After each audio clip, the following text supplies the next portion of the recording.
Ayan mga kaibigan, manguha tayo dito ng tinatapon ng mga niyog. Oh, ang dami.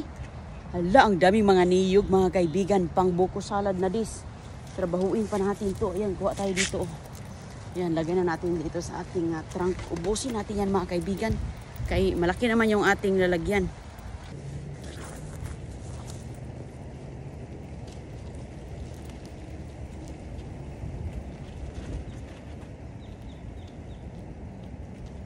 Ayan, si Inay Runing, unlimited buko. Hala, grabe kabigat. Kabigat nito.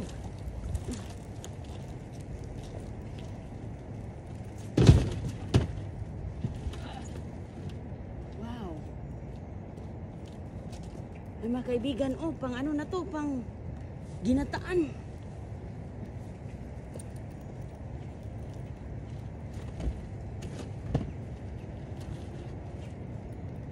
Pang ginataan.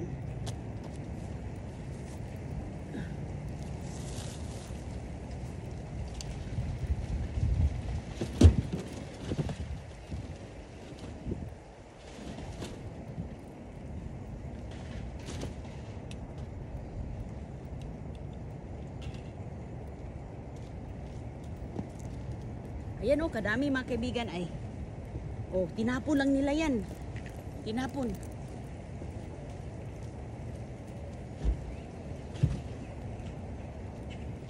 Tinapon lang. Oh, ito oh, ganda to oh. Bata.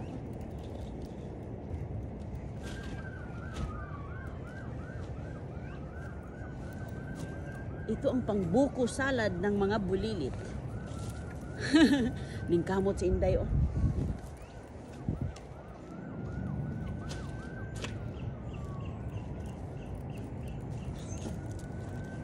Ayan, exercise na tayo. Ay, kadami oh.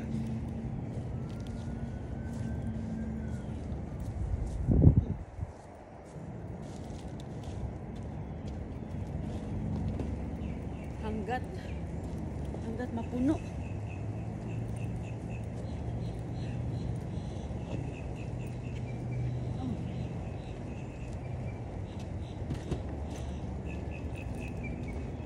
Hanggat mapuno siya.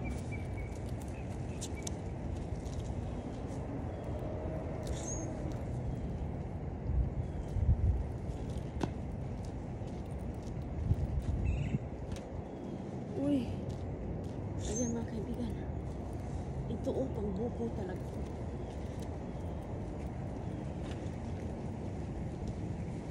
Yan.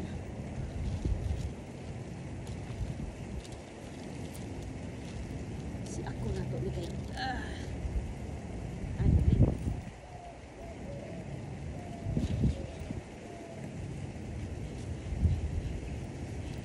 Puno na.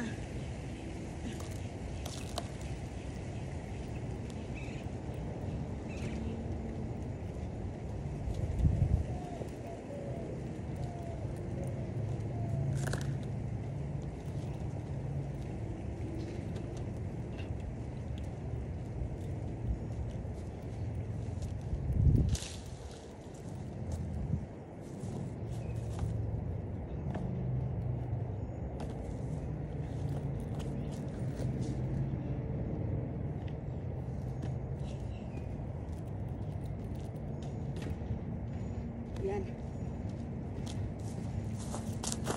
Grabe na kadami. O ganyan po. Pag-iwan tayo ng ano, mga ilang piraso kay puno na. Huy. O ganyan. Kasi yung ibang piraso parang maliit. Ayan mga kaibigan. O mayroon siyang tinapon ito. Pwede itong gawing walis. Walis ting-ting o. Ayan. O so pag mag-ano ka, manguha ka, wag mong ikalat. O ayan. Unless kung nasa dumpster yan, pwedeng ikalat kasi nga pag dumpster kasi isang tuwad lang sa malaking truck. Hindi na yan pa isa-isa hala. Oh, grabe ang biyaya ngayon na nakuha natin. Okay, so ngayon malapit lang to sa bahay, kapitbahay ko yan. Kapitbahay ko yan mga kaibigan. Diyan nga ako manguha ng mga ano eh. Diyan nga ako manguha ng mga tinatapon niyang niyog noon. Yung Yung ano lang, yung dilaw pa. So ngayon, mag-back up tayo dito. Doon, malapit lang to sa bahay. Ayan, naka-back up na tayo. Oh, malapit na. Malapit na siya, okay. O, ayan mga kaibigan, unloading na tayo.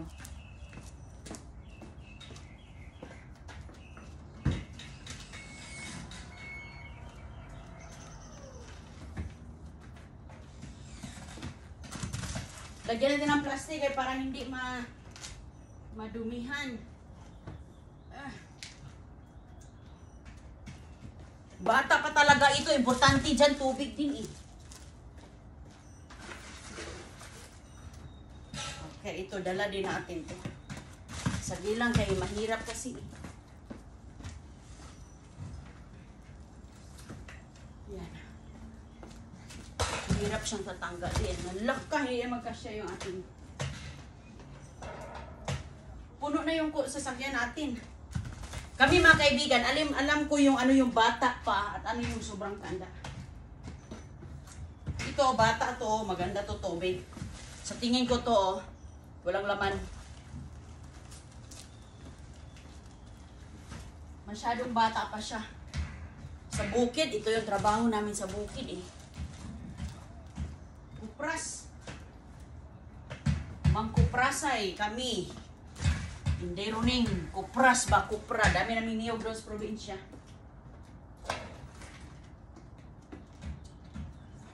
Dami kong tanim na niyog sa probinsya mga kaibigan. Ako, matanda na oy. Tagal na nun. Mga ano pa lang ako, mga grade 1. Grade 1, kinder, nagtatanim na ako ng niyog eh, di ba?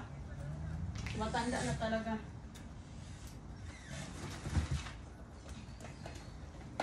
Tanda na yung niyog namin sa probinsya, tapos yun, hindi na nakauwi. Hindi na nakauwi sa probinsya mga kaibigan kay ano na ba? Nag-aaral na.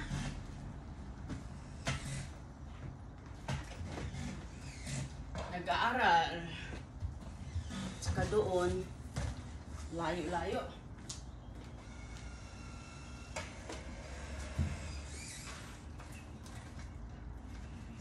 Ah, hala. Ito yung maghala, grabe. Ito yung magandang exercise. At saka, pagkain ng ating manok.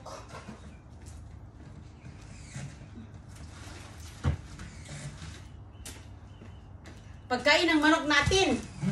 Importante kay mahal ang pagkain ng manok. Mahal ang pagkain ng manok kaya at least paborito nila yan eh.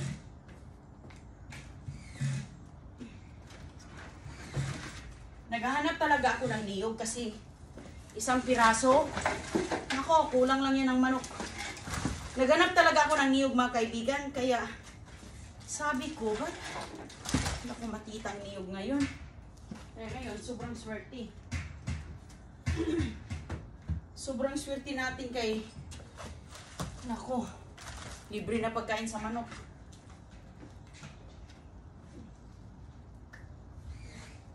Ayan, okay na oh. Hala, grabe kadami. As in, sobrang sadamakmak yung aking anuin. Ayan. Yan yung ating nakuha doon. So, ayan po mga kaibigan, oh. Kasi nga, tinatapon lang yan nila doon. Kapag may mga tinatapon sila dito, yung mga kapitbahay ko, wala akong kapitbahay ditong Pilipino, puro mga Amerikano. Puro mga pariner ba. So, sila, hindi nga nila alam paano buksan tong niyog eh. Nauhaw ako mga kaibigan. Siguro bang si Pawis, oh. Hindi nila alam paano buksan itong niyog. Oh, ayan, oh. Malawak yung lugar dito. May bike doon. Ayan, dami. So, ngayon mga kaibigan, mostly dito, pakain sa manok. At saka yung tubig iinumin. Kasi alam kong matigas to eh. Yun oh, matigas yan oh. At saka yung 3 doon, pwede, oh, yung 4, 5. Pwede ko yung balikan. Wala namang kumukuha dito eh. Walang kumukuha mga kaibigan. Inom ako ng tubig kay nauhaw. Walang kumukuha dito. Hindi nga nila paano buksan. Wala nga silang pambukas. Paano nila buksan yan? Wala silang bukas. Hindi man basta-basta Kailangan mo yung malaking pang ano dyan. Kundi yung aksa talaga, aks. Diba? Ako, mayroon ako kasi binilhan ako ni Chris. Binilhan ako ni Chris kasi nga, sabi ni Chris, nahirapan ako ang asawa ko. So, ayan mga kaibigan, alam niyo yung iniinom ko sa umaga. Bago ka uminom ng anong tubig, inom ka muna nito. Ayan po, yun yung aking tsaa. So, ang ginagawa ko sa tsaa ko, nilagyan ko siya ng lemon at saka, maghinaw muna tayo. Lemon at saka honey.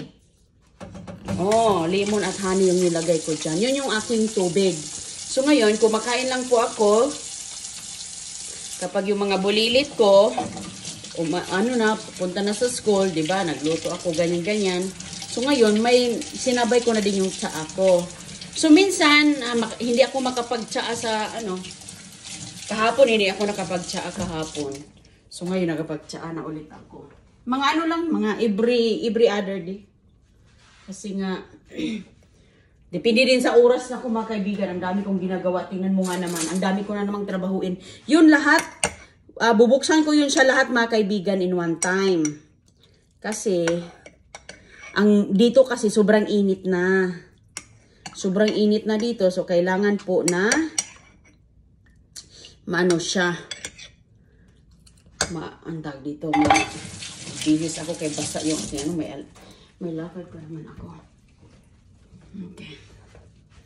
Okay, so ngayon, busy kasi tayo, dami kong gagawin. So, ito na. Pangalawang ganito na to. Ito yung tubig ko. Hindi pa ako uminom ng tubig. Ito yung kinakapi ko. Matabang. Matabang mga kaibigan kasi wala nang lamang honey at lemon. Okay lang. Kaya naman. Mayroon pa nga kaming napakapait talaga yung doon sa bukid na ganito din. Pero ibang klase. Ito karabo to. Karabo or oregano. So, maganda po siya mga kaibigan panglinis sa ating bituka. Maganda ito sa cholesterol. Marami po siyang mga benefits. Oo. At saka, oregano, ubo. Lalo na dito, nag-iba-iba. Ulan, kahapon umulan ako.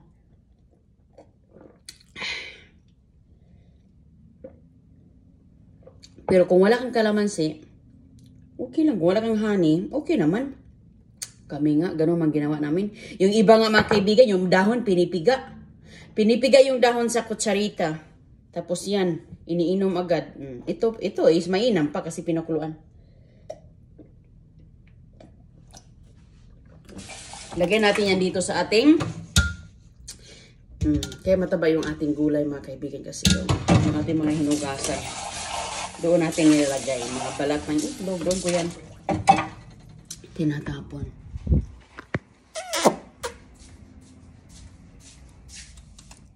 O sige. Ingat po kayong lahat at magandang araw. Salamat.